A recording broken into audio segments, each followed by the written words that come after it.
Hey guys, it's me, Jake from JakeMan21642, and today I've got a video for you of definitely something that's a little different on the channel.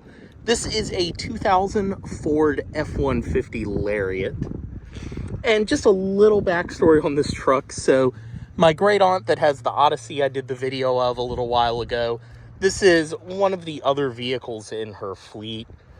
She's still recovering surgery and is not driving at the moment, so came out today to help her out, jumpstart it, just take it for a drive, get it to move around a little bit, and I figured while I have it, I would do a video. This is one of those vehicles like the Odyssey that's kind of been in the background forever in my family, but I've never actually done a video of it for the channel. Like I said, just like the Odyssey, it's part of her fleet. She lives out here in the county, just like my grandmother and their other sister, as well as, like I mentioned in the Odyssey video, she owns some rental properties. So this has been around for that use, as well as being out here in the county. They do have to take their own trash to the dump. They do need it for occasional yard work, things like that. So, like I said, this has kind of always just been here for whoever in my family needed it. But like I said, this is a 2000 F-150 Lariat. I believe Lariat was pretty much top of the line back in the day. This was right underneath of the King Ranch. And I will start this out by saying, too, I know a good amount about these, but I am not a truck person, especially not a Ford person, but this is something different for the channel, like I said. This truck as well, it's actually purchased from my grandfather's old company. It was kind of their office runaround truck. And before it was purchased, it was actually repainted because it was vandalized by a disgruntled employee. So that's why in a lot of places on this, the paint is kind of cloudy and orange peely, because I mean, it is a Southern truck, but it does live in a carport. But it was repainted at some point and didn't get the best job, but it's a very period correct paint job with the very period correct graphics as well. I know a good clay bar and a buff too would just bring this thing back to life. You've got your two-tone down below with the pinstripes. And then once again, too, very period correct, you do have chrome or polished wheels on it. Up front, you can see on the Lariat, I believe it did give you the partial body colored bumper. Then you have the chrome trim. I mean, very typical 90s Ford. You've got the plastic headlights, your faded plastic grille. I really want to steal this thing for a weekend and like actually give it a proper detail. Your old school radio antenna right there. Lariat as well did give you body colored mirrors, body colored door handles. And of course, too, another weird thing, as I'm sure you noticed by the lack of any badging, this is a Lariat two-wheel drive. This is a very Southern spec truck. Back here, this one is riding on a set of Cooper Evolution tires. They are 245/70/17s. It says 17-inch wheels. Like I said there, I don't necessarily know if they're chrome, but they're definitely a polished look. And of course, too, this has been a Southern truck its entire life, so I mean, it is spotless underneath. Bed does have a Ford factory drop-in bed liner, which you can see is in great shape. Put that down right here. Of course, this is before the day of your soft open power tailgates on these trucks. That's actually very heavy too. Even though this is a Lariat, I mean, this is still from back in the day when a truck was a truck.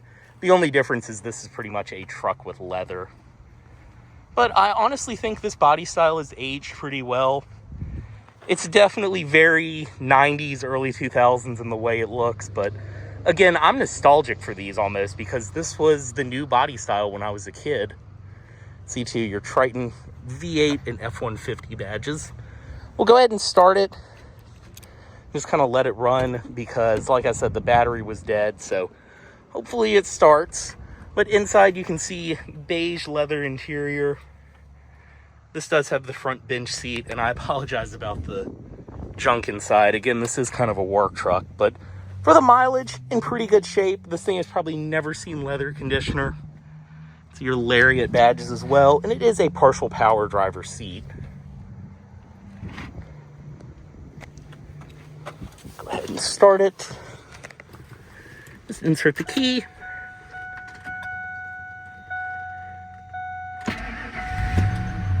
All right, good. So I did drive it enough to give it a decent charge. But I'll show you guys around the interior really quick. And also, too, just like everything in her fleet, this is insanely low mileage. When the odometer does want to work, it does show 84,000 miles. And you can see from up here, this thing's moved about 300 miles in the last 2 years. So I definitely need to come out here more, steal this, take it for a drive. Especially if I have any truck stuff or anything like that. This is always on hand. Inside, I mean, it is very, very typical 90s Ford, which I kind of love, even though, like I said, I'm not a Ford guy. This is just such a simple, nice interior. This is when, once again, and I'm probably going to say this a lot in this video, a truck was a truck. You know, you get in an F-150 Lariat now, that thing's also trying to be an Odyssey Touring and a 7 Series at the same time. This was just an F-150 with the big engine, leather, and a leather-wrapped steering wheel, and that's about it. But inside, you can see your cargo van steering wheel, typical of pretty much all Ford trucks of this era. It has super loose, super bouncy power steering. I know I can definitely tell driving this thing around it needs some front end work, but it's also, too, just a sloppy American car from back in the day. Typical Ford, you have all of your controls on one stalk for your wipers and everything over here. And this does have the 4-speed automatic. And the shift linkage in this one needs a little help. I know this is a common thing, but it is tough to get it in and out of gear. I know she struggles because I definitely kind of do. So I don't know if we'll take it to a shop, or I might steal it one weekend to try to get that figured out for her. Like I said, leather wrapped wheel, cruise controls as well. On the door in the Lariat, you get some nice padded leather around here, probably just vinyl, but honestly, it does add a little touch to the interior, especially because this is an old truck. It has a very nice low belt line, so you can rest your arm up here. And it's doing the typical thing Fords of this era do in the South, where the most sun-exposed parts do get just a little ashy. Again, that's typical of Fords of this era. Dashboard in here is, I mean, all hard touch plastic all the way around. It is nothing fancy at all. You have your headlight controls over here. You can turn those on and off, as well as your parking lights. And they actually are automatic. That is surprising. And your gauge dimmer right there. Air vents on the dash, as well as in the middle. And then you can see your gauges. Very nice being a 2000. You have a real gauge cluster that has everything you need. See your oil pressure up there, as well as your fuel gauge, battery voltometer on that side, and your engine temperature down below. Hazard controls right there as well. In the middle, you do have your audio system. Being a Lariat, this is pretty much top of the line for back in the day. So this does have a CD player. And I have to say, Fords of this era, even if it's an Escort or a Focus, even those had pretty punchy stereos for what they are, but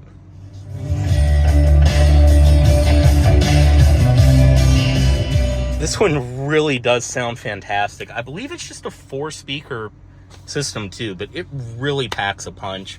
Down below, your climate controls. Once again, very typical Ford of this era. Your AC and everything over here. And these are actually vacuum actuated. You can hear the little hiss when you adjust it. I love that in this, and then the Tauruses of this era do that as well.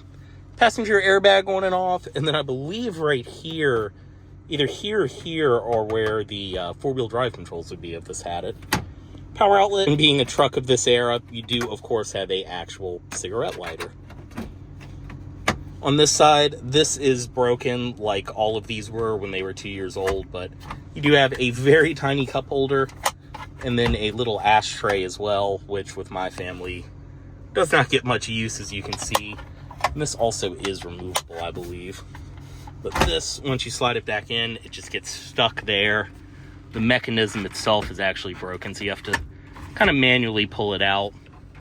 Glove box, which is surprisingly tiny for such a big truck, but you do have dual airbags up front. It is just a very 2000s truck interior. There is not much to show. I mean, in the 2000s, this would be considered fancy in something like this, having garage door holder, sunglasses holder, and your little compass, and outside temperature right there, which I believe you can change that between Celsius and just turn it off. Big visors, your vanity mirror. I mean, yeah, if I had to drive a pickup truck, it would be something like this, because it's honest, it's simple, and it gets the job done. So, stepping out, this one, I believe this is the super cab configuration, when it's just got the little half door. Not going to be able to actually get in the back seat. But you can see it's usable. It's definitely nicer than a single cab. When I was little, I did ride back there a few times. And I mean, it does the job. It's not as bad as you'd expect, but the backrest is very upright. And I'm not sure if it's because it looks like it has aftermarket glass, but I did just notice this doesn't have a sliding rear window. You have your little vent windows in the back, though, which is very nice. And of course, you actually have a handle for the inside. Like I said, driver's seat is partial power. And then I did forget to show, obviously being a bench seat, you have storage as well as an armrest in the middle. And this can actually pop up so you can ride 3 across, which I have also ridden in the middle there.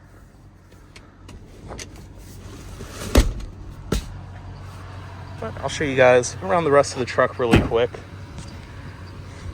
I have to say, I know brown is usually not everyone's first choice with a vehicle, but I think it's very fitting on this. It just looks so good. Of course, this one does have a trailer hitch down below. Not sure what the towing capacity is on these, but I'm sure it's probably somewhere around where my 4Runner from the same era is. Side exit exhaust. And then on this side, everything else does follow through. Manual passenger seat. It looked like pretty much everything follows through on this side back here. You can see some moving blankets and some other junk. It goes with your rear window.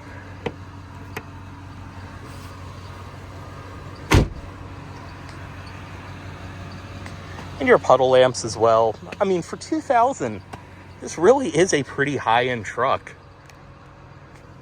So I showed glove box, which really is just so tiny for how massive of a vehicle this is.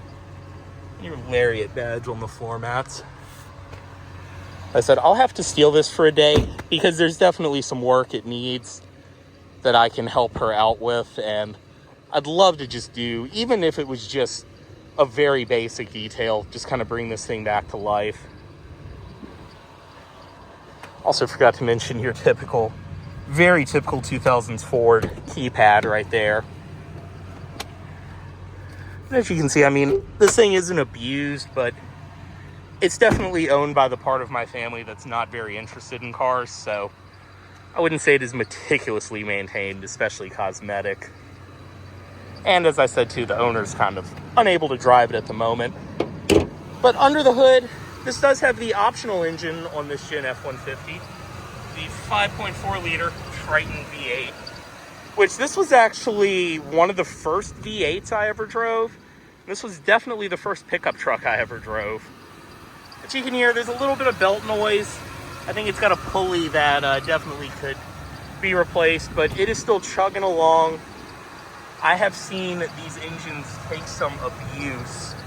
And once again, too, I mean, she does maintain it. You can see it had a BG cooling system service at 75,000, which was probably 15 years ago at this point. It does look like it has a Bosch master cylinder in it as well. But running great. I have to say, too, as someone that regularly drives a 2UZ V8 around, I was surprised at the power delivery from this, how smooth it is. And this thing has some get up and go as well. And obviously being a 2-wheel drive, it is very easy to light those back wheels up. But yeah, like I said, not too much to show with this vehicle. I really just wanted to get it on my channel, and I know I haven't uploaded a video in a while, so figured while I'd had it, I would do something. As always, guys, any questions, comments, anything like that, drop them down below. Subscribe for more, and I will definitely have some personal vehicle updates coming soon. Let me know as well if you think I should take this for a day and really give it the love it deserves. Thanks for watching, guys, and subscribe for more.